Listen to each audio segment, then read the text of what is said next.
হঠাৎ রাস্তায় একটা মেয়ের সাথে দেখা হলো এই জলসায় দেখেই বলে দিলাম আই লাভ ইউ। রাত্রে একটু ঘোরাফেরা খাওয়া দাওয়া, সকালবেলা গাড়িতে ওঠার সময় বলে দিলাম টাটা বাই বাই, তুমি থাকো আমি যাই। ফোন নাম্বার নেওয়া হলো না, আর ও চেয়েছিল আমি দিইনি, বাড়ি চলে গেলাম। বিগত 1 বছর পর আবার চলে আসলো সেই জলসার দিন বিকাল বেলা যখন এসেছি, ও দেখছি পাশে 3-4 জন ঘুরছে, সব বিরাট একদম ফিগারওয়ালা ছেলে। আমি যদি বলি হাই হাই হাই মনে পড়ছে, তখন বলবে ব্ল্যাক লিস্ট। বলবে কেন? বলছে গত বছরে তুমি আমাকে প্রপোজ করেছিলে আই লাভ ইউ, কিন্তু মাঝখানে 1 বছর হয়ে গেল, আমার সাথে কোনো যোগাযোগ রাখলে না, না এসএমএস, না চ্যাটিং, আর না ফোন কল, কোনো যোগাযোগ যখন নেই, তোমার মতো পুরুষ আমার জীবনে দরকার নেই। এখন বলুন বলুন বলুন, তাহলে সম্পর্ক টিকিয়ে রাখতে গেলে তার সাথে মাঝে মধ্যে নয়, প্রতিদিন ফোনে বলতে হবে হ্যালো, তরকারিতে কি তরকারি হয়েছে একটু বলো, হ্যালো সিঙ্গারার ভিতর আলু কি করে গেল, কি খাচ্ছ কি করেছো, চলো বেরিয়ে আসি, চলো ঘুরে আসি। মাঝে মধ্যে আবার চালাবে ফেসবুক, ভিডিও কলে দেখাবে দুজনের মুখ, আর ওতেই বলবে আই মোর চলো না, ইউ মোর ভুলো না, হ্যাপি হব দুজনা, এটাই মোর কামনা, তোমাকে ছাড়া আমি তো বাঁচবো না। সামান্য একটা ছেলে আর মেয়ে সম্পর্ক টিকিয়ে রাখতে গেলে প্রতিদিন যদি ফোন করতে হয়, মাসে মাসে যদি ফুচকা খাওয়ানোর জন্য দেখা করতে হয়, 2 মাস ছাড়া যদি পার্কে ঘুরতে হয়, ওগো আল্লাহর বান্দা, তুমি তো রূহ জগতে বলেছিলে, তুমি তো রূহ জগতে বলেছিলে আল্লাহ তুমি আমাদের রব, তুমি আমাদের সব, আর দুনিয়ার বুকে এসে বছরে শুধু ঈদের নামাজে গিয়ে বলছে আল্লাহু আকবার, আর সারা বছর কোনো যোগাযোগ নাই, ও সম্পর্ক থাকবে না কাটবে? আমি বক্তব্য কি বোঝাতে পারছি?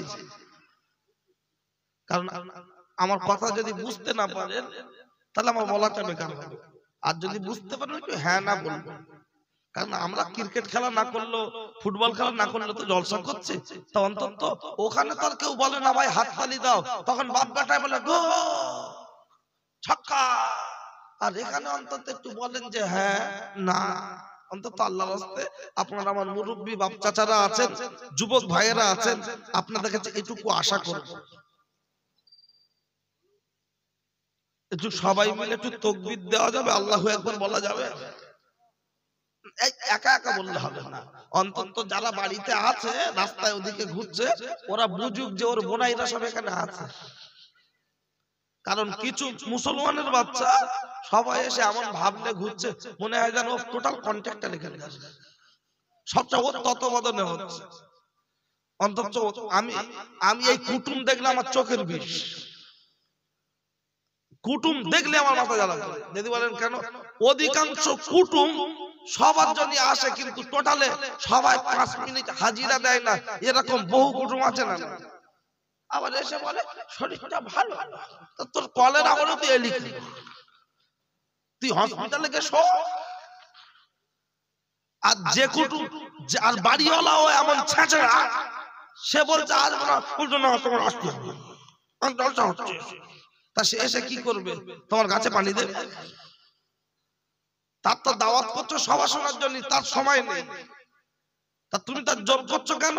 আর সে এসে বলছে শরীরটা খারাপ, আর শরীর খারাপ বলছে তুমি তার গোশ ভাত দিচ্ছ কেন? যেই বলবে শরীর খারাপ, 2টো চিড়ে কিনে দেবে, বলে বাবা খাও, শরীরটা খারাপ বলছো একটু খেয়ে রেস্ট নাও, আর ঘন্টাখানেক পরে কেমন থাকে বলবে সাবু আছে দেবো। ও আর জীবনে কুটুম বাড়ি আসবে? ও যদি ওই বাড়ির জামাই হয়, বউটা ডেকে বলবে এই বিউটি, আমি তোর মা, তোর বর না পর, জামারুই একটা নাস্তা দেয়, ও মতন জামারুই একটা নাস্তা দেয় না, এটা তুমি জানো? আর সবার দিন এসে গিলে খাটে বসে থাকতে কোথাকার নীতি? আমি তো জানি আমার ওই বাড়ির মেয়েটার গর্ভে আল্লাহ বাচ্চা দেবে, ও জামাই বোনাই এমন ভাবলে সে খাটে বসে আছে, মানে বাচ্চা যেন ওরই হবে, টোটালেই নড়ে। তো অন্তত ওরা একটু দেখুক, আমি তো আসবো না কোনোদিন। আজকে যখন এই যে 11,000 ভোল্টেজের ট্রান্সমিটার জ্বলে যায়, অন্তত সবার দিকে না আসে, আসুক, ওখান থেকে একটু অন্তত অ্যাকশন ভোগ করব। চলো সবাই মিলা কি বল, চির রাগ হচ্ছে নাকি? রাগ হওয়ার কোনো কারণ নেই। বাচ্চার মুসলমানি দেওয়ার সময় হাজামের উপর রাগ হয়? কারণ রাগ হয় না। আপনার বাচ্চার কাটবে, সে কাঁদছে, রাগ হয় না? না, বাচ্চা কাঁদছে,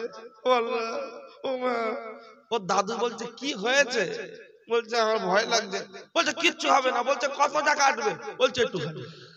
তা বাচ্চাটা কেঁদে কেঁদে বলছে দাদু আমার না হয়ে তোমার হোক। বলছে দুঃসালা, আমার আবার মুসলমানি হবে? সে তো হয়ে গেছে। বাচ্চাটা যত ভয় করে, তাকে তার গার্জেন, অভিভাবক, মামা, কাকা ইত্যাদি যারা থাকে, তারা ভালো করে ধরে ডাক্তারের সামনে বসায়। কথা ঠিক কি না? বলে কাটো কাটো, যেন মনে হয় ও কুরবানি গরু ফেলছে। কাটো কাটো। মুসলমানি দেওয়া ফরজ, সুন্নত। তা সুন্নত পালনে যদি এত বড় কিছু হয়, আর পর্দা করা ফরজ, বাপ মার সেবা যত্ন করা, নামাজ পড়া, এগুলো ফরজ। হালাল খাদ্য খাওয়া ফরজ, হারাম ছেড়ে দাও। আমরা তার বিরুদ্ধে বলছি যে লাভ হবে তার ধরে রাখার দরকার নেই। চলুন সবাই মিলে। আর আমার বক্তব্য যদি মনে হয় আমি কোনো কথা ভুল বলছি, উঠে দাঁড়িয়ে বলবেন যে সাদ্দাম ভাই তুমি এটা ভুল বলছো। চেষ্টা করব ভুলটাকে সংশোধন করার। আর যদি মনে করেন আমি ঠিক বলছি, আপনি মেনে নেবেন। কারণ আমি তো আর একেবারে মস্তান না যে আমার সামনে কথা বললে মাথা লাভিয়ে দেবো। ওটা কোনো ব্যাপার না, ভুল হতেই পারে, ধরিয়ে দেবেন। তো চেষ্টা করব ভুল না বলার। সেটা আপনার চোখে তো ভুল লাগতে পারে। চলুন সবাই মিলে একটু আল্লাহর নামে ধ্বনি দেবো, কারো জবান বন্ধ না থাকে। নারায়ে তাকবীর। ও ভাই একটু ঝেড়ে দে। আজকে তাবারকে আছে গোশ, ওতে দেখাতে হবে জোশ। পোল্ট্রি আছে যদিও, কারণ এখানে হিন্দু মুসলমান খুব সুন্দর সাম্প্রদায়িক সম্প্রীতি বজায় রেখে ভাই ভাইয়ের মতো। বুঝতেই পারবেন আমার গাড়িটা আছে এক অমুসলিম দাদা ভাইয়ের উঠোনে। তিনি নিজেই বললেন হুজুর গাড়িটা এখানে ঢোকান, ওদিকে নিয়ে যেতে হবে না। এই গাজরা বাজারে সবাই আসি, সেখানেও মানে গাড়ি রাখা হয় তাদের উঠোনে, খাওয়া হচ্ছে অমুসলিমদের উঠোনে। সবাই মিলে কি সুন্দর সভা, কি সুন্দর তাদের চালচলন, ওঠা বসা, কোনো ব্যাপার নেই। ছেলেরা বলছিল যে ভাইজান আমরা এখানে এমন ভাবে বসবাস করি, কেউ ভাবতেই পারবে না যে এখানে হিন্দু বাড়ি কোনটা আর মুসলিম বাড়ি কোনটা। এমন ওঠা বসা, এমন মেলামেশা, আমাদের মধ্যে দারুণ ভাবে একটা বন্ডিং আছে, আমাদের মধ্যে কোনো সমস্যা নেই। আলহামদুলিল্লাহ, এটাই তো দরকার। ইসলাম তো কোনোদিন বলেনি মন্দির ভেঙে দাও। অনেক হয়তো ভাবতে পারে যে হয়তো মোহাম্মদ, মুসলমানদের নবী মোহাম্মদ বলেছে যে ফেসবুকে মাঝে মাঝে কমেন্টে দেখি কিছু উগ্রবাদী বলে যে তোদের নবী তো বলেছে অমুসলিমদের পেলি কাফেরদের জবাই করে দাও, দিলি শহীদের সব পাবে। ভুল কথা। অন্যায় ভাবে কারোর উপরে কোনো জুলুম করা যাবে না। সে একটা পিঁপড়ে হোক, মশা হোক, মাছি হোক, অন্যায় ভাবে কারোর উপরে জুলুম করা যাবে না। ইসলাম কোনোদিন বলেনি মুসলমানরা হিন্দুদের মন্দির ভেঙে দাও। নবী মুহাম্মদ কোনোদিন বলেনি, রাম কোনোদিন বলেনি মুসলমানদের মসজিদ ভেঙে দাও। যারা প্রকৃতপক্ষে উম্মতে মুহাম্মাদি হবে, তারা কখনো অপরের ধর্মকে আঘাত করতে পারে না। যারা প্রকৃতপক্ষে রামের ভক্ত হবে, তারাও কখনো অন্য ধর্মকে আঘাত করতে পারে না। তবে এখন এমন একটা সময় রাজনীতি হচ্ছে ধর্ম নিয়ে, তাই কখনো দেখবেন মসজিদের সামনে হয়তো শূকরের মাথা ঝুলছে, আবার কখনো বা দেখবেন মন্দিরের সামনে হয়তো গরুর মাথা ঝুলছে। যদি বলেন কেন, মনে রাখুন সবাই জানে 2 আর 2 4। মসজিদে শূকরের মাথা নিশ্চয়ই তারাপদ হরিপদ দিয়েছে, এটা মোল্লারা ভাববে না? ভাববে না। আর মন্দিরের সামনে গরুর মাথা নিশ্চয়ই শহীদুল শফিকুল মুসলমানরা দিয়েছে, তারা ভাববে না? ভাববে না। কিন্তু 2 আর 2 যেমন 4 হয়, 3 আর 1 কত? 4 হয়। তাহলে মন্দিরে দিলেই, মন্দিরে গরুর মাথা দিলে কোন মুসলমান দিতে পারে না। মসজিদে আর মসজিদে শুকরের মাথা দিলে কোন হিন্দু দাদা ভাই দিতে পারে না। কারণ রাম তো বলেনি মুসলমানদের মসজিদ ভাঙো, নবী মুহাম্মদ তো বলেনি হিন্দুদের মন্দির ভাঙো। যারা রামের ভক্ত দাবি করে মসজিদে আঘাত করে, যারা নবী মুহাম্মদের উম্মত দাবি করে মন্দিরে আঘাত করে, ওরা হিন্দু নয়, মুসলমান নয়, ওদের একটাই ধর্ম, তারা হলো সন্ত্রাস। কথা ঠিক কিনা? সন্ত্রাসীর কোন জাত হয় না, তাদের একটাই জাত, তারা সন্ত্রাসী। তাদের অন্য কোন জাত নেই। সে নামটা হতে পারে সাদ্দাম, নামটা হতে পারে শহীদুল, নামটা হতে পারে শ্যামল, নামটা হতে পারে কমল, কিন্তু তাদের অরিজিনাল জাত হলো সন্ত্রাস। তারা বরঞ্চ বিভিন্ন ধর্মের ছায়া এসে আশ্রয় নেয়। কথা ঠিক কি না?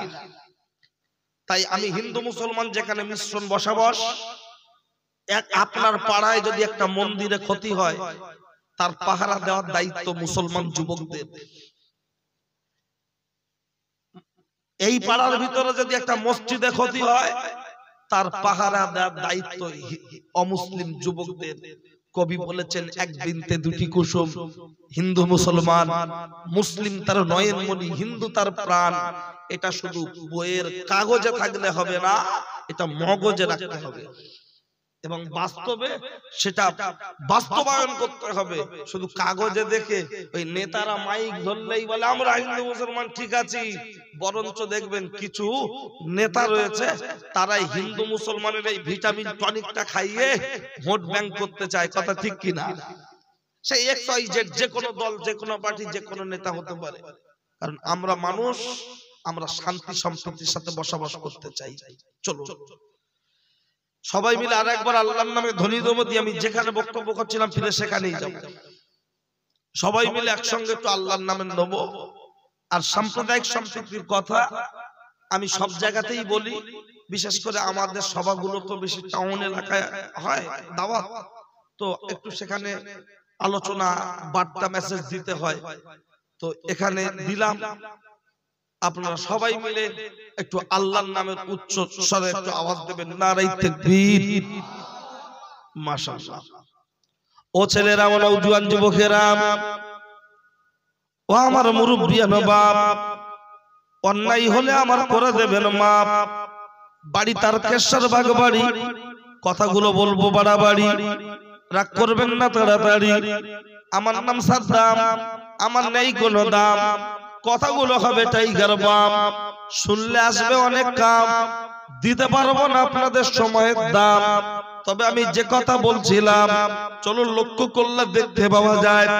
তাহলে নামাজ, নামাজ, এই নামাজের কথাটা প্রসঙ্গ যখন এসেছে, লক্ষ্য করলে দেখতে পাওয়া যায়।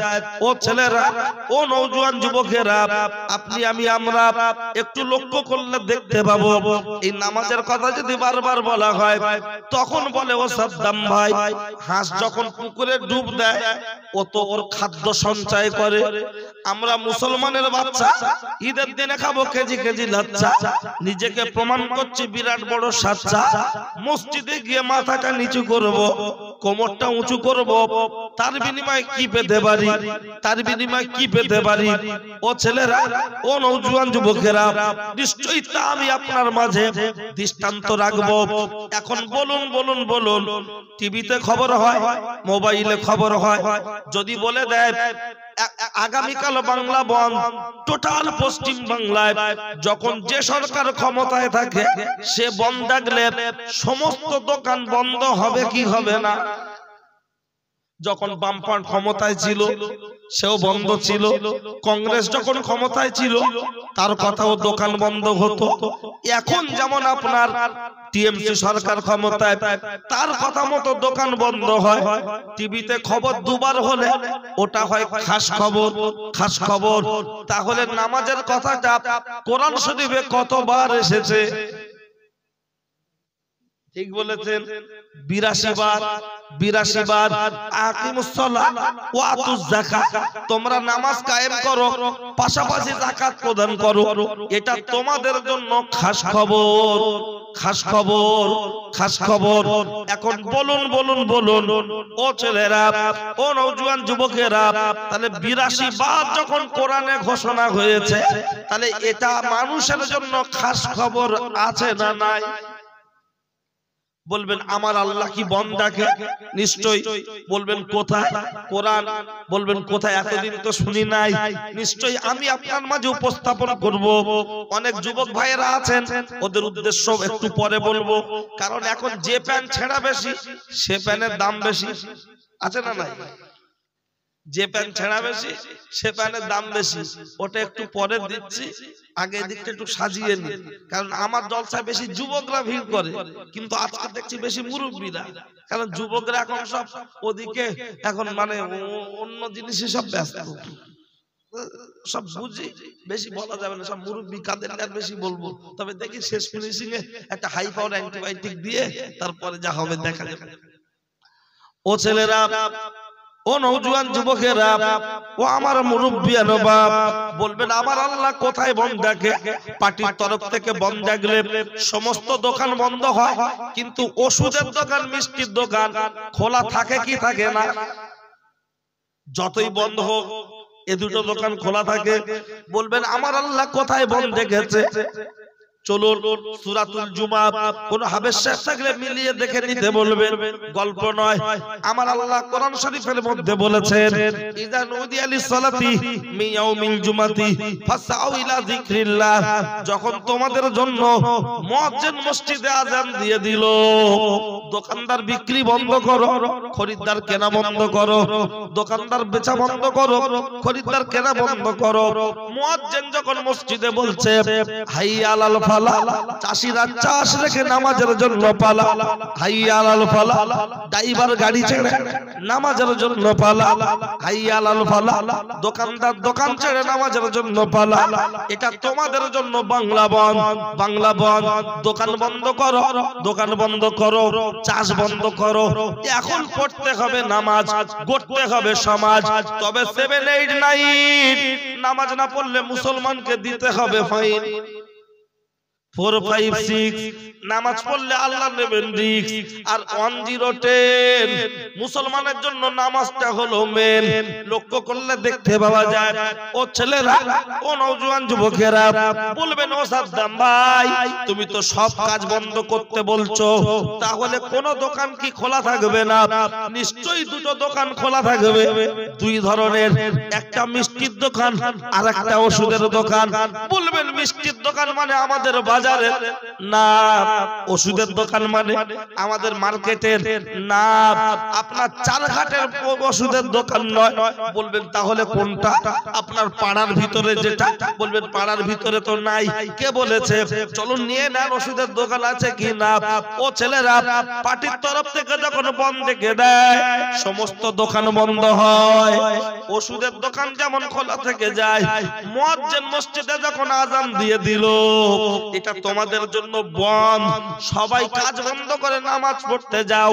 কিন্তু 5 বছরের বাচ্চা ছোট, তার উপরে আল্লাহর নামাজ ফরজ আছে নাই?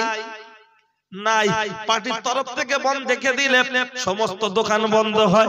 ওষুধের দোকান যেমন খোলা থেকে যায়, মুয়াজ্জিন মসজিদে আযান দেওয়ার পরে সবাই নামাজ পড়তে চলে যাও।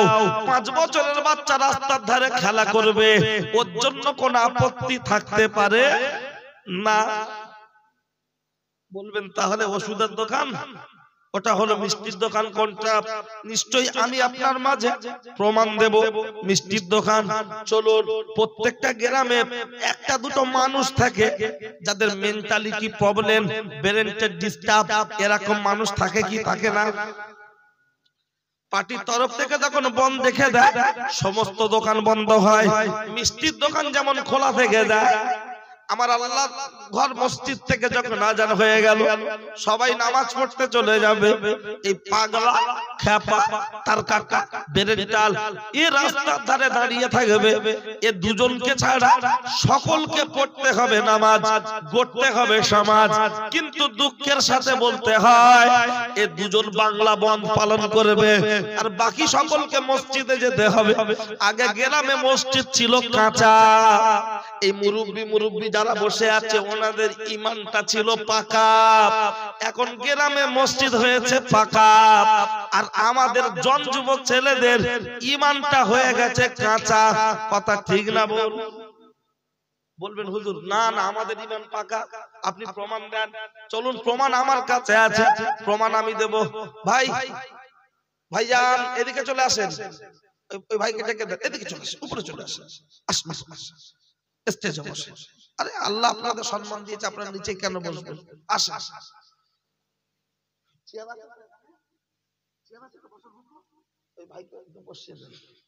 আরে আল্লাহ আপনাদের সম্মান দিয়েছে, নিচে বসবেন কেন? উপরে বসে। চলুন আমার দিকে খেয়াল করুন। কি আপনাদের অসুবিধা লাগছে আলোচনা বুঝতে? সুবিধা হচ্ছে তো? চলো, আমি যেসব এলাকায় বক্তব্য করি, কোন মানুষকে দেখে যদি মনে হয় আলেম বা হাফেজ, চেষ্টা করি তাকে স্টেজে তুলে নেওয়া। বুঝতে পারছেন কথা কি বলেছি? বা অনেক জায়গায় দেখি আমার শিক্ষকরা বসে ওয়াজ শোনেন, মানে হঠাৎ যখন চোখ পড়ে যায় ডাকি। এটা চেষ্টা করি, তার কারণ যেহেতু আল্লাহ সম্মান দেওয়ার মালিক। সিরিয়ার দিকে তাকিয়ে দেখুন, তুরস্কের দিকে তাকিয়ে দেখুন, যারা এক সপ্তাহ আগে ছিল 10 তলা বিল্ডিং এর মালিক, আজকে তারা ফকির হয়েছে না হয়নি? ওরা লোককে ত্রাণ দিত, আর এখন লোক তাদের কাছে গিয়ে খাবার দেওয়ার জন্য যাচ্ছে। 10 তলা বিল্ডিং এর মালিক তারা। ওই যে ভূমিকম্প হলো না দুদিন আগে, ওই ভূমিকম্পে যে অবস্থায় ছিল ওটাই তাদের কবর হয়ে গেছে, যে পোশাক পরেছিল সেটাই কাপড়। তাহলে ওরা তো 2 দিন 3 দিন 4 দিন আগে একদম স্বয়ং সম্পূর্ণ একজন মানুষ, কিন্তু যদি 10 তলার উপর থেকে আল্লাহ নিচে নামিয়ে দিতে পারে, আজকের সাদ্দাম আপনাদের সামনে বড় বক্তা, কালকের পথের ফকিরও হতে পারে কি পারে? সুতরাং মানুষ হিসাবে কোনো আত্ম অহংকার, বিরাট ভাব রাখা উচিত নয়। কথা ঠিক কিনা? একদমই। অতি সাধারণ ভাবে প্রত্যেকটা মানুষের জীবন যাপন করা দরকার। সে কোটিপতি হোক, মাস্টার হোক, ডাক্তার হোক, হুজুর হোক, আর পীর সাহেব হোক, আর মাওলানা হোক, কাউকে অবহেলা করা উচিত। চল চল ও ছেলেরা, ও নওজোয়ান যুবকেরা, ও আমার মুরব্বিয়ান বাপ, অন্যায় হলে আমার করে দেবেন মাপ। তাহলে এই দুজন ছাড়া সকলকে পড়তে হবে নামাজ, গড়তে হবে সমাজ। আর তার সাথে বলেছি, আগে মসজিদ ছিল কাঁচা, আর এখন ঈমান ছিল পাকা। এখন ঈমান হয়েছে কাঁচা, মসজিদ হয়েছে পাকা। বলবেন প্রমাণ দেন। প্রমাণ দেওয়ার জন্য অবশ্যই আমি আছি। আমি কোনো কথা না বলে চলে যাব না। যেটা প্রমাণ দেব বলবো, নিশ্চয়ই কথার দিকে খেয়াল রাখবেন, সঠিক সময় প্রমাণ পেয়ে যাবেন। দেখুন ও ছেলেরা, ও নওজোয়ান যুবকেরা, প্রমাণ দেওয়ার জন্য আমি আপনার মাঝে খুব বেশি কথা বলবো না। বলুন বলুন বলুন ও ছেলেরা, ও নওজোয়ান যুবকেরা। তখন এই যে মুরব্বীরা বসে আছে, এমনও মুরব্বী আছে এর ভিতরে তাদের বাচ্চা কাচ্চার সংখ্যা, মানে আমার বাচ্চা ছাড়া আমার বাপেরা 6 ভাই 4 বোন, মোট 10টা। আমার দাদুর যদি 10টা হয়, এখানে এমনও মানুষ আছে 6টা 8টা বাচ্চার বাপ আছে না নাই? কম বেশি আছে তো? আচ্ছা, তখনকার সময় 10টা বাচ্চা মানুষ করলো, গুরুগুলো নেওয়ার দরকার হয়নি। 10টা বাচ্চা, আর একটা বাচ্চার চেহারা কি 4.5 কেজি ওজন। কারণ আমার বাপের, আমার মায়েদের পেট, দাদিমাদের পেট থেকে যখন হয়েছে 4.5 কেজি ওজন। আর এখন আমাদের বউদের যা বাচ্চা হচ্ছে, ওজন কতটা? 1.5 কেজি। হসপিটালে আমার শাশুড়িকে বাচ্চা কোলে নিয়ে বলছে, আরে আমার নাতি রিকেট হয়েছে। কেন মা? তুমি তো আমার বললে আমার মেয়ের পেটে বাচ্চা, সংসারে কোনো কাজ করতে দেবা না, তোমার মাকে বলে দেবে। আমি জামাই একদম শাশুড়ির কথা শুনে পুরো অক্সিজেন পেয়ে পুরো ফুল সিলিন্ডার ভর্তি গ্যাস, এসেই মাকে বলো, মা তুমি দাদিমা হতে চলেছ, বউকে কোনো কাজ বলবে না, ও শুধু পোল্ট্রির মতো খাবে আর সবে। পেটে বাচ্চা 3 মাস থেকে রেস্ট। আমাদের মায়েরা পান্তা ভাত খেত, পান্তা ভাত। হ্যাঁ, ভালো করে চটকে চটকে ভাতের সংখ্যাটা কম থাকতো, অভাব, পান্তার আমানিটা, ভাতের পানিটা বেশি খেত। আর এরা বলছে ভাত চাত বেশি খাবো না, ডাক্তার ফল খেতে বলেছে। ডিম সেদ্ধ, হরলিক্স, আমার হলারে দাও আমি গিলবো। আর তারপরে বাচ্চা হচ্ছে 1.5 কেজি। বলছে কি ব্যাপার? বলছে জানি না, আমার শাশুড়ি কেরাম খেতে দেয় না, আমি খাই আমরা চোখ বার করে দেখি। ও আবি, তোমার শাশুড়ি আমরা চোখ বার করে দেখে? তবে কিছু কিছু বাড়ি শাশুড়ি আছে সে আবার বিরাট জাল্লাদ, পুরো জালিয়া। বলে হুজুর আমার জামাইটা খুব ভালো, আমার ছেলে খুব শয়তান। কেন চাচি? বলে আমার জামাই এত ভালো, যা ইনকাম করে সব আমার মেয়ের অ্যাকাউন্টে রাখে, 10 টাকা লাগলে ও আমার জামাই মেয়ের কাছ থেকে চেয়ে নেয়, আবার বাজার থেকে বাড়ি এলে জিজ্ঞেস করে পকেটে পয়সা আছে, 2 টাকা থাকলে বলে। আর আমার ছেলেটা এত বড় শয়তান, যা ইনকাম করে সব ওর বোর কাছে দেয়, 100 টাকা লাগলে ওর বউ দেয়, আবার হিসাব চায়। তাহলে ও শাশুড়ি নাকি জাল্লাদ। জামাইয়ের হাত খরচা মেয়ে কত দিল? 10 টাকা দিয়ে হিসাব নিল। আর বৌমা ছেলের হাত খরচা দিচ্ছে 100 টাকা, হিসাব চাইলে তার বেলা আবার জ্বলে যাচ্ছে। তাহলে নিজের মেয়ে 10 টাকা দিয়ে হিসাব চাইলে বলছে জামাই খুব ভালো, আর ছেলে 100 টাকা খরচা করে বলছে ছেলে ভালো না। তাহলে ও চাচি বিচারিতা কেন? মনে মনে করছে আমার মেয়ে লোকের বাড়ি গিয়ে রানীর মতো থাক, আর আমার বৌমা চাকর থাক। ও বুড়ি এখন হাঁটুতে কোমরে বল আছে, একবার শুধু বিছানায় শুয়ে পড়ে দেখ, যেখানে খাবে সেখানে পায়খানা করে ওই তুলে আবার ফেয়াল লাভলির মতো মাগবে। তখন ওই যে বউকে এখন অবহেলা করছে ওই বৌমাই দেখবে, ছোট ছেলের বউ দেখবে না। ছোট ছেলের বেলা বিশাল আনটা। হ্যাঁ, বেশিরভাগ বাড়ির বড় বউরাই খারাপ হয়। ও প্রথম থেকে আসে, সব জ্বালা যন্ত্রণা ধকল সহ্য করে, সে খারাপ হয়। এরকম গার্জেন যারা আছেন, ছেলে চারটেই সমান, কারোর কম বেশি করবেন না। কেন? একটা ছেলে ওর মধ্যে আপনি জন্ম দিয়েছেন, বাকি 3টে কি অপারেশনে সে আপনার ইনজেকশনের বাচ্চা না হসপিটাল থেকে আনা? একজনের বেলা কান আর 3জনের বেলা চোখ চারা চারা, চোখ মোটা মোটা, দেখলে অন্যদিক ঘুরে যাওয়া। এরকম অভিভাবক গার্জেন যদি থাকেন, তৈরি থাকুন। আপনার নামাজ ওই মসজিদের ছাদের উপরে যাবে না। ঠিক আছে, চলেন পরে আসছে। কি বলছিলাম? নামাজ। তাহলে আমি বলতে চেয়েছিলাম আগেকার মানুষের ঈমান আর এখনকার ঈমান। তাহলে তখন 10টা বাচ্চা মানুষ করলো, গুরুগুলো নেওয়ার দরকার হয়নি। আর এখন কলা গাছের একটার বেশি কাঁদি হবে না, আমাদের ডিজিটাল ভাবিদের 2টোর বেশি বাচ্চা হবে না। আবার সিজার ছাড়া চলবে না। আবার প্রথম যদি খাসি বাচ্চা হয় বকরির জন্য রিস্ক নেবে না। আর প্রথম যদি বকরি হয়, মেয়ের শাশুড়ি, বাড়ির শাশুড়ি বলে আমার বৌমার পেটে ব্যাটা চাবাল নেই। গাই গরুর বছরে বছরে বাচ্চা হলে বলে জাত ভালো, ছাগলের বছরে বছরে বাচ্চা হলে বলে মানে বীজটা ভালো। আর বৌমার 5 বছর ছাড়া একটা করে মেয়ে হলে বলে রক্তের দোষ। বৌমা সবে 2টো মেয়ে যদি রক্তের দোষ হয়, ও চাচি তোমার তো 3টে মেয়ে, তোমার কিসের দোষ?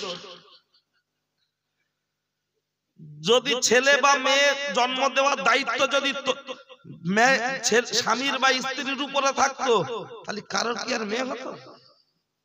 ছেলে দেওয়ার মালিক আল্লাহ, মেয়ে দেওয়ার মালিক আল্লাহ। 10 মাস 10 দিন বাচ্চা পেটে ধরে প্রসব বেদনা কষ্ট সহ্য করে ডেলিভারি হওয়ার পর সেই মা যখন আস্তে আস্তে সুস্থ হয়ে উঠছে, তুমি শাশুড়ি কাটা খায়ে নুনের ছিটা দিচ্ছ কি করে? একটা পুরুষ মানুষ বলতে পারে অনেক কথা, কিন্তু প্রস্তাব বেদনার কষ্ট কতটা তুমি মা তুমি জানো, তুমি শাশুড়ি তুমি জানো, তোমার বৌমা সে জানে। তুমি দাও কি? দ্বিচারিতা বন্ধ করো। চলো মেলাটা কি এই দিক বসেছে নাকি? না না, জলসার যে দোকান টোকান ওই কর্নাইনে দিয়েছে, তাই তো? থাক। ও ছেলেরা, ও নওজোয়ান যুবকেরা, এই বন্দরের কথা বললে অনেকেই বলে মৌলী সাহেবরা মাইক ধরেই বলছে হারাম হারাম। ও হুজুর, আমার মেয়ের বিয়ে 2 মাস পর কেউ টাকা ধার দেয় না, তুমি দেবা? তাহলে তোমরা মাইক ধরে ফতোয়া দিচ্ছ। ও বাবা শুনুন, আপনার এলাকায় যত নেতা মেম্বার আছে, উপর থেকে যে আপনার আদেশ আসে, সেই আদেশটা গ্রামের মেম্বার প্রধান এরা যারা আছে, জেলা স্তরের, ব্লক স্তরের, পঞ্চায়েত স্তরের, এরা প্রচার করে কি করে না? তার বেলা তো কেউ বলে না তোমরা প্রচার করছো, যাদের ঘর দেবে বলছো, আমি ঘরের বাইরে ঘর দাও। ওখানে গিয়ে বেশি কথা বলা যাবে না, জানে থমনা দুমড়ে দেবে। আরে ওটা তো পার্টি রাজনীতির কেন্দ্র কমিটি, টিএমসি হোক, সিপিএম হোক, কংগ্রেস হোক, প্রত্যেকের কেন্দ্র কমিটি একটা আছে, তো তাদের নির্দেশে তারা পাড়ায় প্রচার করে। আর আমরা যেটা হারাম বলছি, এটা কি হুজুরদের কথা না আল্লাহর কথা? তাহলে আল্লাহর কথাটা আমরা জাস্ট মুখে ভয়েস দিচ্ছি, কিন্তু ঘোষণা তো দিয়েছেন আল্লাহ। তাহলে আমাদের উপরে তোমার যখন এত গাত্র দেওয়া হচ্ছে যে হুজুর কই তোমরা বলছো হারাম, আমার মেয়ের বিয়ে 20,000 ধার দাও, আমিও দেখবে যুক্তি দেবো, ও পালানোর পথ খুঁজে পাবে না। যদি মানুষের বাচ্চা হয়, ও বিবেকে ভাববে। চলুন, সুদ খাবা আবার সুদটাকে হালাল ফতোয়া নেওয়ার চেষ্টা করবা। সুদ হারাম, কোন রকম যুক্তি দিয়ে হালাল করা যাবে না।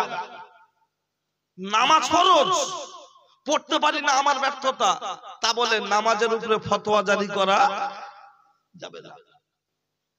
বলবেন কেমন? এই যে সুদের কথা বলেছি, মনে করেন এই গ্রামের একটা ছেলের হাত ভেঙে গেছে, কি এটা মারাত্মক সমস্যা, গরিব মানুষ, হঠাৎ হসপিটালে নিয়ে গেছে, এখান থেকে এফআর করেছে আরজি কর। এখন গরিব মানুষ আরজি করে 4 চাকা গাড়ি, অ্যাম্বুলেন্স ভাড়া করার পয়সা নেই। কাছাকাছি স্টেশনের নাম কি আছে? মসলন্দপুর। এখন দেখছে রাত 2:30 বাজে, 4:30টার সময় ফার্স্ট ট্রেন আছে। কচি চুপ কর বাবা, কাঁদিস নি, আমার কাছে টাকা নেই, আমি তোর লেপ ট্রেনে যাব। গ্রামের 400 ভাই পাড়ার যুবকরা মিলে মোটরসাইকেলে হোক আর অটোয় টোটোয় হোক মসলন্দপুর পৌঁছে দিয়েছে। এখন মসলন্দপুর যেই ঢুকছে, ট্রেনটা ছেড়ে বেরিয়ে যাচ্ছে, গেট পড়ে আছে, কোনোভাবেই ট্রেনটা কি দাঁড় করানো যাবে? কেন বাবা, আমরা কি টিকিট কাটি না? আমরা কি ভোট দিই না? আমার ছেলের কষ্ট হচ্ছে, ট্রেন দাঁড়াবে না। না, তাই বললে হবে, সরকারি নিয়ম আছে, একটা আইন বলে কথা। ভেরি গুড, ঠিক বলেছেন। আমি একজন ভারতীয় সিটিজেন হিসাবে ভারতের সংবিধানকে অবশ্যই শ্রদ্ধা জানাতে হবে, মানতে হবে। কিন্তু বলুন, আমি যেমন ভারতীয় হিসাবে রেলের নিয়মটাকে সাধুবাদ দিয়ে মনের ভিতরে কষ্ট হলেও ট্রেন চলে যাচ্ছে দেখতে পাচ্ছি, তাকে আর দাঁড় করাতে পারছি না। বাচ্চার ব্যথা হচ্ছে, ছটফট করছে, সান্ত্বনা দিচ্ছি, পরের ট্রেনে যাবে। আল্লাহ হারাম করেছে, তুমি মুসলমান, তোমার সাধ্যের বাইরে যখন কেউ টাকা ধার দিচ্ছে না, তুমি তোমার মনকে সান্ত্বনা দিয়ে পরের দিনের জন্য অপেক্ষা করছো না কেন? ভারতীয় হিসাবে আইনকে যেমন মানি, আমি মুসলমান হিসাবে কোরআন আইনকে তেমন মানার দরকার আছে না নাই? তুমি যদি মনে করো না মানলি চলে যাও জেলের দলে। কেউ যদি মনে করে কোরআন সব মানবো, একটা আয়াত মানবো না, ও মুসলমান থাকবে। তাহলে যখন নিজের গাছ দিকে আসবে তখন বলবে না যত হোক কি করব, ইয়ার কি ধান কর।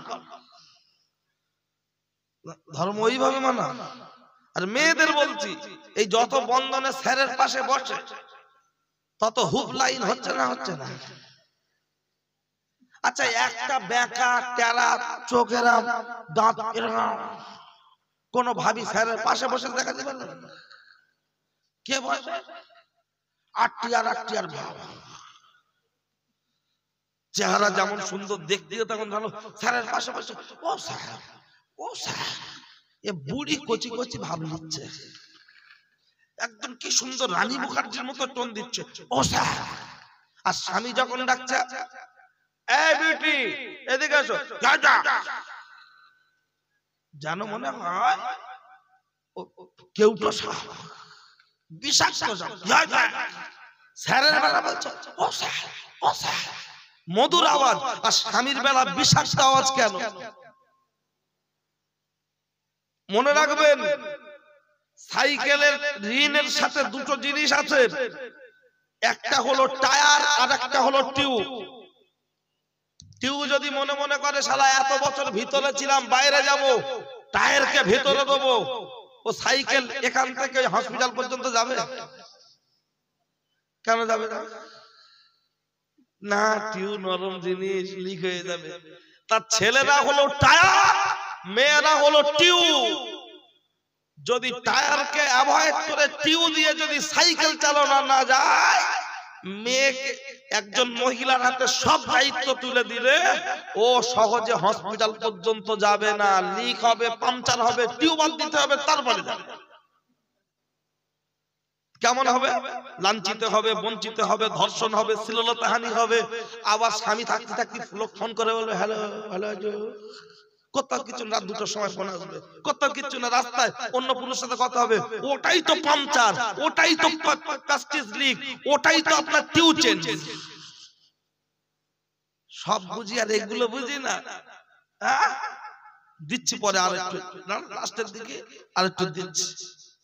কারণ এখন সময় অন্যরকম হয়ে গেছে। আইগুলো মেয়েদের পিছনে আর বাচ্চা কাচ্চা ছেলে বলে নেই, সব ভাবিদের দৌড়াচ্ছে। তা ওটা লাস্টের দিকে গিয়ে ঠিক কায়দা করে দিতে হবে, তা না সহজের দিকে হবে না। কি আপনাদের অসুবিধা লাগছে নাকি? এই পিছনে জায়গা বিছিয়ে দাও গো, জায়গা বিছিয়ে দাও না, লোক পূরণ করবে না। কারণ চাষ যারা করে দেখবেন, জমি যে কোনো জিনিস লাগানোর পর ধান রুইয়ে দিল, এক সপ্তাহ পরে আবার চাষি দেখবেন কিছু বীজ এক্সট্রা রেখে দেয়, দিয়ে ঘুরে ঘুরে ঘুরে ঘুরে দেখো গ্যাপে গ্যাপে আবার বীজ লাগিয়ে দেয় না, দেয় না? তা এখন সন্ধ্যাবেলা সব আমি চাষ করছি, ও ফাঁকা থাকবে, ঠিক আছে। আর শেষের দিকে যিনি আসবেন, ভাইজান পীরজাদা মাহফুজুল্লাহ হুসাইনি সাহেব, তখন এই জায়গাগুলো আস্তে আস্তে পূরণ হবে। কারণ এই সন্ধ্যাবেলা তো সবে। আর আমি একটা, আমার অভ্যাস, আমার যত ক্যাসেট ইউটিউবে আছে, ওয়াজ সাদ্দাম হোসেনের জলসা বলে ইউটিউবে লিখবেন সাদ্দাম হোসেন, সাদ্দাম হোসেন বললে আমার বক্তব্য ইউটিউবে পাবেন। সাদ্দাম হোসেন যুক্তিবাদী, তা বহু জলসা আছে। কোন জলসা শুনবেন না আমি লোকের বলি যে দুলা ভাই বস, আমি বলি না, আমি জানি ও বসে শুনুক, দাঁড়িয়ে শুনুক, যেভাবে শুনলে হলো। তাহলে রাগ কাদের উপরে? যারা আসেন ওদিক ধরে। বুঝতে পারছেন কথা কি বলেছে? আর আমি বলি না যে পূরণ করো, চেপে বসো। ওই এক দিন খুব বড্ড ফাঁকা হলে বলি ভাই একটু যদি জায়গাটা পূরণ করে বসতেন, আলোচনা করতে সুবিধা হতো। দেখুন আপনাদের ইচ্ছা, এই বললে কেউ আসে কেউ আসে না, এটা তাদের নিজস্ব মর্জি। আমি আমার কাজ শুরু করি। আলহামদুলিল্লাহ উঠেছিলাম তো একদম কটা সামান্য কটা মানুষ নিয়ে, ওদিকে কয়েকজন ছিলেন আর এখানে একজন, শুরু হয়েছে। এখন তো আলহামদুলিল্লাহ প্যান্ডেল 75% চলছে, দেখা যাক আল্লাহ ভরসা। কি বলছিলাম? হ্যাঁ, সুদ। এই সুদের উপরে আরেকটা ছোট্ট করে একটা কথা বলি, ভালো করে বুঝে নেবেন। এই বন্ধন গ্রুপ লোন, এই ধরনের যা ফ্যাসিলিটি পাড়ায় পাড়ায় ঘুরছে, এগুলো হলো ইহুদিদের একটা প্রজেক্ট, ইহুদিদের প্রজেক্ট।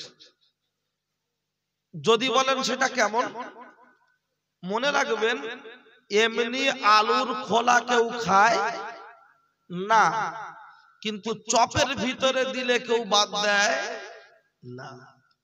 গিয়ে দোকানদার বলে, এ বাবলু চপ গরম আছে? বলে হ্যাঁ কাকা। বলছে দুটো দে। যেই দিয়ে দিল, ঠেকিয়ে দিল হলারে, চলে গেল চেম্বারে। দুটো খেয়ে বলছে মারাত্মক টেস্ট, আর দুটো দে। এমনি বলো আলুর খোলা খায় না, কিন্তু চপের ভিতরে দিল গপ গপ গপ গপ গপ গপ করে গিলছে। ওরা দেখেছে টুপিওয়ালা দাড়িওয়ালা এরা সহজে সুদ খাচ্ছে না। তাহলে খাওয়াতে গেলে কি করতে হবে? যেমন চপের ভিতরে আলুর খোলা থাকে, পাবলিক বাদ দেয় না, ওই রকম যদি মহিলাদেরকে ডেকে ঠিক কায়দা করে আঁচলের তলা থেকে প্যাকিং করে দেওয়া যায়, তখন শ্বশুর ভাসুর কেউ বাদ যাবে না, সবাই গিলবে।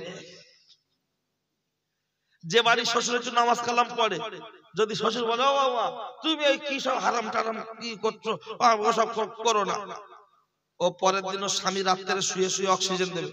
শোনো, তোমার বাপের এই ফতোয়াবাজি আমি চাই না।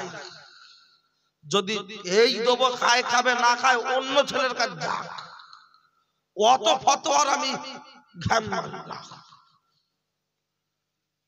পরে শ্বশুরের মনে দুঃখ দুঃখ, বৌমা পুরো একদম গরম। শ্বশুর যা বলে ঠুকে রাখে, ভাত দেয় ঠুকে দেয়, গামলা তরকারি দেয় ঠুকে দেয়। শ্বশুরও আস্তে আস্তে চাপে পড়ে গিলতে হচ্ছে। আমরা বুঝি না এর ভিতরে বিরাট বড় একটা চক্রান্ত।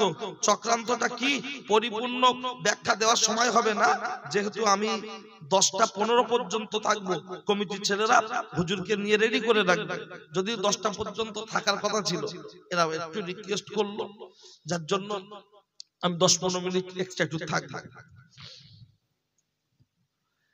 এই সুদের ব্যাপারটা আমি খুব বেশি ক্লিয়ার করছি না। আমি আপনাকে শুধু এইটুকু বলি, মনে রাখবেন যে তারকেশ্বর বাগবাড়ি থেকে আমজাদ হোসেনের ছেলে সাদ্দাম হোসেন এসেছিল। আমজাদ হোসেনের ওয়াজ জীবনে অনেকেই শুনেছেন, আর তার ছেলে তারকেশ্বর থেকে দাওয়াত করে এনে দুটো কথা শুনছেন। অন্তত কথাগুলো ব্রেনে রেখে টাইম মেনটেন করে একটু বোঝার চেষ্টা করবেন। ও ছেলেরা, ও নওজোয়ান যুবকেরা, ও আমার মুরব্বিয়ান বাপ, আমি সুদের কথা ওই পর্যন্ত রেখে একটু ব্যাক করছি। এই মেয়েদের যে চলাফেরার কথা বলছিলাম, প্রসঙ্গ লক্ষ্য করলে দেখতে পাওয়া যায় এই কথাগুলো বললে তখন এমন একটা সময় চলে আসে, এমন একটা টাইম চলে আসে, মানুষ তখন বলতে চায় যুগ খারাপ। কোন কথা? এই বলেছিলাম বাবা পাঁচিলের মাথায় লিখে রাখছে, কি সুন্দর ঘর করে, ঘরের সামনে লিখে রেখেছে পিতা মাতার আশীর্বাদ, ওইখানে সবকিছু পাবেন বুড়ো আর বুড়ি বাপ, মানে বাপ মা। এই জলসা হচ্ছে, শ্বশুর এসেছে, শাশুড়ি এসেছে, শালা এসেছে, সুমন্দি এসেছে, শালি এসেছে, জেঠেস এসেছে, মরণ খাওয়া খাচ্ছে, মুরগির লেগ পিস ললিপপের মতো চুষছে শাশুড়ি, কিন্তু নিজের মাকে ভাত দেয় না। এরকম বাড়ি আছে না নাই? ওই জন্য বলেছি পাঁচিলের মাথায় লিখে রেখেছে পিতা মাতার আশীর্বাদ, ওইখানে সবকিছু পাবেন বুড়ো আর বুড়ি বাদ। আর লক্ষ্য করলে দেখতে পাওয়া যায় শ্বশুরকে বলে আব্বাজি, শাশুড়িকে বলে আম্মাজি। কি খাবে? গরম গরম পেঁয়াজি, খাও আম্মাজি, খাও আব্বাজি, খাও আব্বাজি। অথচ নিজের বাপকে বলছে বুড়ো, মাকে বলছে বুড়ি। এওলা ওটা কবে মরবে তাড়াতাড়ি? লক্ষ্য করলে দেখতে পাওয়া যায় ও ছেলেরা, ও নওজোয়ান যুবকেরা, এটা একটা। আর একটা হলো আগে আই বুড়ো মেয়েরা লোকের হাত ধরে পালিয়ে চলে যেত, রং নাম্বারে ফোন করতো, এখন ওদের ওতে ভাটা পড়েছে, ওদের কাছে তেমন ফোন করার লোকের সংখ্যা কম। এখন দেখবেন দু ছেলের মা, এক ছেলের মা, সব হুপিং কলা আছে না নাই? বয়স্ক লোক বলে বাবা ওসব বুঝি না, ও তুজি। আর যুবকরা মনে মনে করছে আমি বড় ভাবির কথা বলছে। এ কথা বললেই তো অনেকের জীবন শেষ। বলবেন লক্ষ্য রাখুন, কিছু কিছু মহিলা বলছে যার জীবনে বয়ফ্রেন্ড নেই তার জীবন হলো লবণ ছাড়া তরকারির মতো। বলছে তরকারি ছাড়া যেমন লবণ ভালো লাগে না, বয়ফ্রেন্ড ছাড়া ওর জীবন হলো ভালো লাগে না। ও যুবতীর, ও যুবকেরা, ও জওয়ানেরা, এই আপনার লক্ষ্য করলে দেখতে পাওয়া যায়। এবং কিছু আই বুড়ো মেয়ে দু ছেলের বাপের নেশায় পড়ে চলে যাচ্ছে। কেন? হ্যালো, এ দু ছেলের বাপ তাল গাছের গোড়ায় ফোন করে বসে বসে বলছে আমার কেউ নেই, শুধু তুমি আর আমি, আমি আর তুমি। এরকম করে ফেসে যাচ্ছে। আজকে ব্যাখ্যা দেবো না, কিন্তু লক্ষ্য করলে দেখতে পাওয়া যায় এই প্রসঙ্গ কথাগুলো বললে স্বামীর প্রতি এই যে মুরব্বীরা বসে আছে, এই যে বয়স্ক লোকেরা বসে আছে, এনারা যখন ইয়াং ছিল, এখন বয়স যদি 50 হয়, 20 বছর আগে বয়স ছিল 30, তখন তো গ্রামে পাকা বাড়ি ছিল না, মোটরসাইকেল তেমন ছিল না, খুব কম। সাইকেল, অনেকে সাইকেলটাও ছিল না, কিন্তু বুড়ি কারার হাত ধরে পালিয়েছে, রেকর্ড দেখাতে পারবে। এখনো পর্যন্ত দাদু গোসল করার জন্য উঠলে দাদিমা লুঙ্গি রেডি করে ঘাড়ে দিয়ে বলছে এই লাও একটু তেল মাখো না, তেল মাখবো না, সময় নেই। বলছে না না, তোমার সর্দি করছে, সরষের তেল মাখো। আর আমাদের বউদের যদি বলা হয় এই ঝামেলা বেবি লুঙ্গি কোথায়, বলছো নাচে দেখো। যদি বলা হয় চা দাও, বলবে গ্যাসে আছে একটু ফুটিয়ে লাও। যদি বলা হয় কোদাল দাও, বলবে রান্নাঘরে আছে একটু দেখে লাও। আর যদি বলা হয় জামা দাও, বলবে শোকেশে আছে বার করে লাও। কিন্তু দাদিরা, নানীরা, এই মুরব্বীদের স্ত্রী যারা, তারা বয়স হয়ে গেছে, কারেন্ট যদি না থাকে এখনো স্বামীকে কল টেনে দেয়। কথা ঠিক কিনা? যে গোসল করো, আর আমার গা বলে ওরা উঠেন নাকি আমি কল টেনে দেবো। পারলে তুমি সারাদিন বাইরে কি করো, কি করো? কেন ওরা আমাদের এই কথা বলছে? বয়স্ক বাপ ট্রান্সমিটার দুর্বল হয়ে গেছে, এখনো পর্যন্ত বুড়ির দিকে চোখ দিয়ে তাকালে না কাঁপে। আর আমরা যদি বলি শোনো না কি হয়েছে বলো তো, ঘেউ ঘেউ করছো, তার মানে কি বললো? কুত্তা না, বাংলায় না, ইংরাজি বলো ডগ। বউ বলেছে না, ওটা তো মধুর মতো লাগবে। আর আমাদের বাপ যারা বসে আছে 40-এর উপর, 45-50 বছর বয়স, এনাদের মুখের উপরে বউ কথা বলতে গেলে 10 বার ভাববে। আর এখনকার মেয়েরা বলে তুই যাদিন টাকা 4টে 3টে ফিরি কি পারি, শুধু ফোনটা একবার চেক করে দেখ। আর স্বামী 9 ক্লাস মাধ্যমিক পাস, মেসেজ দেখছে, ওতে লেখা আছে তুমি ভাত খেয়েছো, সময় মতো ফোন করবে। স্বামী বলছে কি লেখা আছে, বলে কাস্টমার কেয়ারে মেসেজ দেয়, তুমি বুঝতে পারো না? ও তো পড়তেই পারে না, তো বুঝবে কি? আর মৌলী সাহেবের কাছে এসে বলছে তাবিজ দাও। বলে ও তাবিজ কাজ হবে না, কারণ বিয়ে করার সময় মুরব্বীরা যখন বিয়ে করেছে তখন বংশের খবর নিত মেয়ের বাপের বাড়ির। কথা ঠিক কিনা? আর এখন কি খবর নেয়?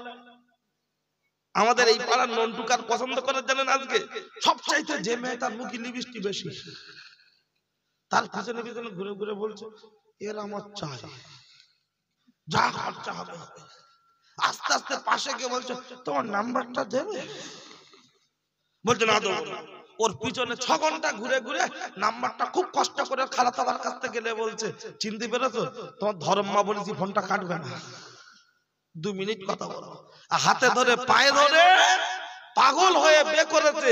আর 6 মাস পরে ভালোবাসায় জানলাই দিয়ে বেরিয়ে গেছে। এখন 2 বেলা সংসারে অশান্তি। এরকম ঘটনা আছে না? না, বাপ মা বলেছিল করছি ও মেয়ে ভালো না, বলছে চুপ করো, আমার চোখে তোমার চোখটা বসিয়ে দেখ, সব কিরাম লাগে। আর এখন বলছে মেয়ে ভালো না। শুনে রাখুন, ছোট্ট করে এক্সাম্পল দিচ্ছি আপনার মাঝে। এই আগেকার আর এখন এই কথাগুলো বললে কিছু কিছু মানুষ বলে যুগ খারাপ, বলে না যুগ পাল্টে গেছে, বলে না? কিন্তু হাদিস শরীফে আমরা পড়েছি দয়ার নবী বলেছে যুগ জামানার কোনো পরিবর্তন হয় নি, যুগের কোনো পরিবর্তন হয়নি, তোমরা যুগ জামানাকে গালি দিও না। তাহলে বলছি যুগ খারাপ, যুগ খারাপ, তাহলে যুগের গালি দেওয়া হচ্ছে না, হচ্ছে না? যুগের বদনাম করা হচ্ছে কি হচ্ছে না? দয়ার নবী বলেছেন 1400 বছর আগে সূর্য যেমন উঠতো এখনো তেমন উঠছে, যেমন ডুবতো এখনো তেমন ডুবছে। যুগ জামানার তেমন কোনো পরিবর্তন হয়নি, মানুষের স্বভাব চরিত্রের পরিবর্তন হয়েছে। এখন চলুন তাহলে একটু প্রমাণ দিতে হবে, তা না হলে শুধু মনে থাকবে যে বলবো বলবো করে বলেনি। প্রমাণ দিতে গেলে আমি আপনার মাঝে বলি, ও ছেলেরা, ও নওজোয়ান যুবকেরা, নরেন্দ্র মোদি দখল করে বসেছে দিল্লির গদি। তিনি বলেছিলেন আমি ক্ষমতায় এলে পেয়ে যাবে আচ্ছে দিন, নাচতে থাকো দিন দিন, টাকা দিতে হবে না ক্যাশ, সকলকে বাড়িতে বাড়িতে নিতে হলো গ্যাস। হয়নি? গ্যাস নেওয়া হয়ে গেল। বাড়ির বউরা বলল শুধু গ্যাস নিলে হবে না, এমন একটা হাঁড়ি কিনে দাও তরকারি খোলে যেন ডেকে দেয়। তরকারি চাপিয়ে দিল, হাঁড়ি ডেকে দিচ্ছ, বড় ভাবি লেপ গেলাও, আবার হাঁড়ি ডেকে দিচ্ছে, মেজে বৌদি গিলে লাও, যার নাম প্রেসার কুকার। বলবেন হাদিসের সাথে সামঞ্জস্য কোথায়? চলুন মিলিয়ে নিন। 40 বছর আগে মাটির বাড়ি, মাটির চুলো, মাটির হাঁড়ি এবং টালির চাল, যে চালটা ছিল টালি, বিচলির খড়, উপর থেকে পানি পড়তো। প্রত্যেক দিন সকাল বেলা করে চুলোটাকে নেতা দিতে হতো, কি হতো না? চুলোটাকে নেতা দিতে হতো। শুধু তাই নয়, ছাই তুলতে হতো। মাটির হাঁড়ি, মাটির চুলো এবং দেয়ালটা মাটির, মেঝেটাও মাটির। কিন্তু বলুন বলুন বলুন, তখনকার সময় 4টে বাচ্চা মানুষ করলো, কোরআন শরীফ ঠিক মতো পঠন পাঠন হলো। কিন্তু এখন 2টো বাচ্চা, অ্যালবেস্টারের চাল, ছাদ দেওয়া বাড়ি, পাকা দেয়াল, মেঝে পাকা, গ্যাসে রান্না, তারপরেও নামাজ কোরআন শরীফ পড়ার সময় হচ্ছে না। তাহলে যুগ খারাপ না মানুষ খারাপ? একটু আগে বলছিলেন না যুগ পাল্টে গেছে, কে বলেছে? মানুষ খারাপ, যুগের কোনো পরিবর্তন হয়নি। বলবেন আরেকটা প্রমাণ দেন, চলুন নিয়ে নেন। ও ছেলেরা, ও নওজোয়ান যুবকেরা, ও ছেলেরা, ও নওজোয়ান যুবকেরা, আগেকার বুড়িরা, এই এখন যারা মুরব্বি বসে আছেন, এনাদের মা মানে আমাদের দাদিমা, এনাদের বাপ আমাদের দাদু। অমুসলিমরা বলে ঠাকুরদা আর আমরা বলি দাদু। বলুন বলুন বলুন, তখনকার মানুষ তুলনামূলক উচ্চতা, হাইট বেশি ছিল না এখনকার মানুষের বেশি? ভাই একটু আমার দিকে খেয়াল করে, হ্যাঁ না কিছু বলবেন না?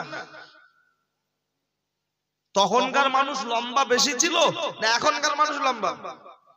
তখনকার মানুষ লম্বা। একটু কথা বলেন আমার সাথে, আমি তো আপনাদের সন্তান তুল্য, কথা না বললে মনে হবে আল্লাহ কোথায়।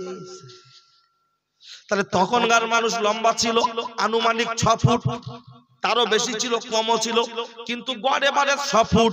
40, 50, 60, 70 বছর আগে যারা ইন্তেকাল করেছে গড়ে বাড়ে 6 ফুট। কিন্তু তখন শাড়ির সাইজ ছিল কত? এখন 12। তখন 10 হাত। লোকাল শাড়ি হলে 9 হাত, 9.5 হাত।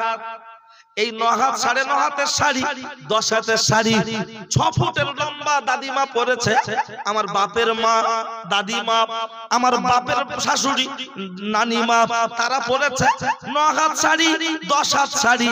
তাদের শরীরের অঙ্গ প্রত্যঙ্গ পাড়ার কোন পরপুরুষ দেখেছে? এরকম কোন রেকর্ড জানা আছে? আর এখনকার মহিলাদের হাইট কত? ভাই জানিস কথা বাড়াবো না, নারাই তাকবীর। ও ভাই, পীরের আওলাদ যখন এসেছেন আমরা খুশি কি খুশি নয়? সবাই খুশি তো? তাহলে তারা শুভাগমন একটু তাকবীর দি, নারাই তাকবীর। সিলসিলা হক মুজাদ্দিদুজ জামান ভাইজান হুজুর কিবলা, ভাইজান হুজুর কিবলা।